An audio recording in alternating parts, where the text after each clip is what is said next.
All's fair in love and war when it comes to supersizing your business. Or is it? All's fair in love and war is our idiom today. It's, of course, a proverb and a cliche because it has been said, and most of us in our lifetime, it's in some way, shape, or form, has experienced this particular idiom, this particular saying. It means, of course, that in the areas of love and in the areas of war, battle and wartime, anything goes, right? Basically, anything goes. When you're waging war or when you're trying to capture love, the ends justify the means. You can do whatever you got to do. You can lie, you can cheat, you can deceive, you can not follow any of the rules, and it's okay because it's a war or you're in love. So often when we fall in love, the whole world fades away except for the person that you're in love with. I think many of us have experienced that. In wartime, I've never been in war, so I can only say based on what people have relayed to me that when you're in a battle, when you're in a war, you do whatever you have to do to survive. There's a difference between doing whatever you have to do to survive in wartime, in nature, in life, and doing whatever it takes to deal with love. I say if you have to cheat or lie or steal or hurt anyone else in any other way to be in love, is it really love or is it manipulation? So often lying and the saying all's fair in love and war is used to justify wrongdoings, and it's used as an excuse to say, well, I was in love, so I did this. It's not an excuse, sorry, or this is war. We're in war against our competition. We have to win at all costs. We have to beat them down and destroy them. Do we? Do we really? Isn't there literally plenty of business in this world, on the planet, for anyone and everyone who chooses to be in a particular business, a particular occupation, particular industry? Aren't there plenty of people for us to serve? Literally, could you handle in your business right now 1 billion customers? Could you deal with and serve and handle all of the people that could possibly ever want your products or services? Probably not, right? There's probably room for growth there. So it means there's probably room for more than just you in your industry or in your business or in your field of endeavor. All's fair in love and war. I mean, we see this all the time. This actually is from John Lilly, is attributed with this saying, with the idiom. He's a poet, and I believe he used it in a novel, a romantic novel. Maybe he didn't use it in the romantic novel, but it was also in the romantic novel Euphrates or something in 1578. And then again in 1789, it popped up again in a work called The Relapse or Myrtle Bank. And the same thing, all's fair in love and war.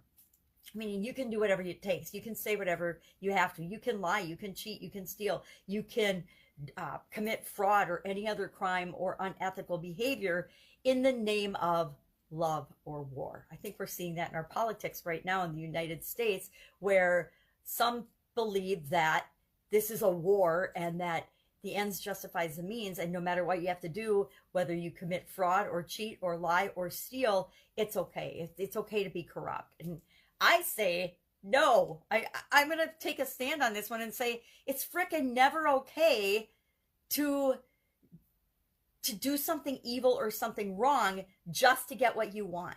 Do a lot of people do it? Yeah, that doesn't make it right. Just because a lot of people do something definitely doesn't make it right. Just because a lot of people believe something doesn't make it right. And we can fool people, we can manipulate, we can lie, we can cheat, we can steal, we can do whatever it takes to beat the competition. We can knock them out, we can kill them, we can lie or about them if we want to try to destroy them. But is destroying them really going to get us what we want, or is somebody else going to come right along into the mix and take that person's place when we least expect it? Because we're so busy trying to destroy some fictitious competition, some fictitious thing, some evil thing that takes something away from us. I think all's fair in love and war is the ultimate example of lack and scarcity thinking and mentality. It shows that I have to win in this particular situation because I need my piece of the pie. There's no other opportunity for me to get what I want unless I get this thing and manipulate this thing and get what I want. So I have personally got very strong feelings about this idiom, this expression. I don't believe that all's fair in love and war. If you have to lie and cheat to get someone to love you, guess what? they're going to find out at some juncture, or they're going to see who you really are, and they're not going to love you. If you are in a war with the competition, and I'm not talking battles and wars and real wars, I'm talking things that we act and we attribute to the game of war that have nothing to do with war. Whatever business you're in, it is not a war. It is not a battle to be won. It is a service to be provided to the people that you're here to serve. And that should involve a lot more love than it does war. So I'm curious, what is your experience with this particular idiom? How do you feel about it? Do you think that you should do whatever it takes to win? And all is fair, it doesn't matter. I was in corporate America for over a quarter century. I know what it's like to have your head stepped on because somebody's got to knock you out of the way so they can climb that corporate ladder. I know what it feels like to have someone lie to me personally in the name of love, to cheat, to be dishonest.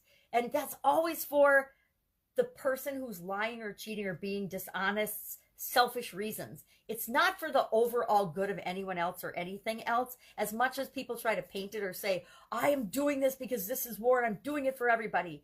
You ever heard a politician say that? Poppycock, right? It's not true. If you're dealing with something and it's love and all or war and all rules are out of the window, guess what? You are not doing that for the people. You're not doing that for other people. You're doing it for your own personal gains, for your own selfish reasons. Are there examples of leaders that lead charges and stand up for their people and stand up for things yet in integrity? Yes, because those are their goals and their values.